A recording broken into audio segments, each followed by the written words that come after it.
ये कहानी सच के घटनाक्रम पर आधारित है जो आपको रोमांचित कर देगी और मैं आपके सहयोग से इसे और बेहतर बना सकता हूँ। अगर आप मेरी कहानियों को सुनकर सुझाव देंगे और चैनल को प्रमोट करने में मदद करेंगे तो मुझे बहुत खुशी होगी। साथ मिलकर हम एक नई कहानी की दुनिया बनाएंगे। जिन्नात जिन्स से जुड़ी कहानियां हमेशा रहस्य, डर और अद्भुत कल्पनाओं से भरी होती हैं। ये कहानियां न केवल डराने के लिए होती हैं बल्कि हमारी परंपराओं और मान्यताओं को भी दर्शाती हैं। जिन्नात को लेकर कई हकीकतें और मान्यताएं हैं, जैसे अदृश्य शक्ति।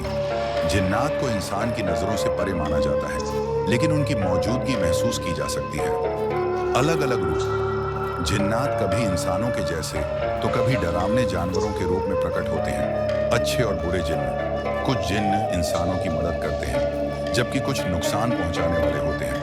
मंदिरों, खंडहरों और वीरानों से जुड़ाव। ये माना जाता है कि जिन्नात सुनसान और पुराने स्थानों पर रहते हैं। चाहत और बदले की भावना। जिन्नात की कहानियों में उनकी इच्छाएं और बदले की भावना को प्रमुखता से दिखाया जाता है। ये कहानियां डर और रहस्य से भरी होती हैं, लेकिन अक्सर उनके माध्यम से हमें अच्छाई और बुराई की शक्ति का महत्व समझने को मिलता है। क्या आप जिन्नात पर कोई खास कहानी लिख रहे हैं? कब्रिस्तान में जिन्नात का रहस्य भूमिका। यह कहानी हमें एक वीरान और भयानक कब्रिस्तान की ओर ले जाती है, जहां इंसान का जाना वर्जित है। यह जगह न केवल डरावनी है बल्कि जिन्नात के रहस्यमय साए से भी घिरी हुई है। क्या होगा जब एक जिज्ञासु युवक इस रहस्य से पर्दा उठाने की कोशिश करेगा? आइए जानते हैं। पहला अध्याय। रहस्यमयी कब्रिस्तान। रात का समय था। आसमान में बादल घने थे और चांदनी पूरी तरह से छुपी हुई थी। अरमान, एक खोजी पत्रकार, अपनी कार से शहर के बाहरी इलाके की ओर बढ़ रहा था। उसका लक्ष्य था शहर के उस कुख्यात कब्रिस्तान का रहस्य जानना, जहां जिन्नात के होने की कहानियां सुनाई जाती थी। जब वह कब्रिस्तान के पास पहुंचा तो हवा में ठंडक और सन्नाटा था। चारों तरफ सूखे पेड़, टूटी हुई कब्रें और अजीब सी घुटन का माहौल था। ऐसा लगता था जैसे यह जगह खुद अपनी डरावनी कहानियां सुना रही हूं। लोगों के अनुसार यहां जो भी रात बिताने आया वह या तो पागल हो गया या कभी वापस नहीं लौटा। दूसरा अध्याय। कब्रिस्तान में पहला कदम। अरमान ने अपने बैग से कैमरा और टॉर्च निकाली और कब्रिस्तान के अंदर कदम रखा। जैसे ही उसने पहली कब्र पार की, उसे लगा जैसे कोई उसकी तरफ देख रहा हो। ठंडी हवा के झोंके ने उसे सिर से पांव तक कंपा दिया। यह सब मेरा वहम है, उसने खुद को समझाया, लेकिन अजीब सी फुसफुसाहट उसके कानों में गूंजने लगी। ये एक ऐसी आवाज थी जो हवा में खो जाती, लेकिन फिर अचानक पास से आती महसूस होती। कब्रिस्तान के अंदर जाते ही उसे एक पुरानी और टूटी हुई कब्र के पास एक परछाई दिखी। वह चौकन्ना हो गया और परछाई की तरफ बढ़ा। परछाई धीरे धीरे गायब हो गई, लेकिन उसकी जगह अब खून के ताजे निशान दिख रहे थे। तीसरा अध्याय। जिन्नात का पहला संकेत। अरमान ने उस कब्र की जांच की जहां वह परछाई दिखी थी। कब्र पर कुछ अजीब और रहस्यमय संकेत बने हुए थे। यह अरबी में लिखा था और अरमान ने इसे कैमरे में रिकॉर्ड किया। अचानक हवा में एक खून की बदबू फैलने लगी। उसकी टॉर्च झपकने लगी और फिर अचानक बंद हो गई। तभी एक गहरी और भयानक आवाज आई, यहां से चले जाओ, ये तुम्हारी जगह नहीं है। अरमान का दिल जैसे रुक सा गया, लेकिन उसने खुद को संभाला और धीमी आवाज में कहा, मैं बस यहाँ की सच्चाई जानने आया हूं, मुझे किसी से कोई दुश्मनी नहीं। आवाज फिर गूंजी और इस बार अधिक तीखी थी, तुमने जो देख लिया है वह तुम्हें चैन से जीने नहीं देगा। अब लौटने का रास्ता बंद हो चुका है। चौथा अध्याय। जिन्नात का प्रकट होना। अरमान ने तय किया कि वह डर से पीछे नहीं हटेगा।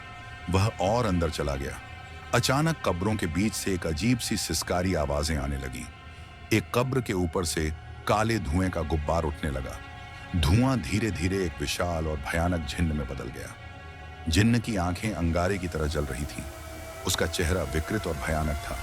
उसने गहरी और डरावनी आवाज में कहा, तुमने मेरी चेतावनी को अनदेखा किया, अब तुम्हें इसकी सजा भुगतनी होगी।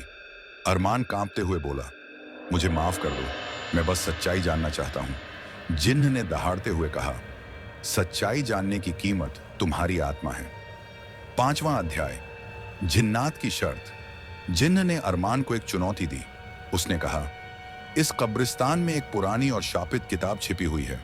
अगर तुम उस किताब को खोज पाओ तो तुम्हें सच्चाई मिल जाएगी, लेकिन अगर तुम असफल रहे तो तुम्हारी आत्मा इस कब्रिस्तान का हिस्सा बन जाएगी।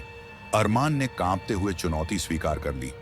उसने अपने डर को दबाया और कब्रिस्तान के और अंदर जाने का फैसला किया।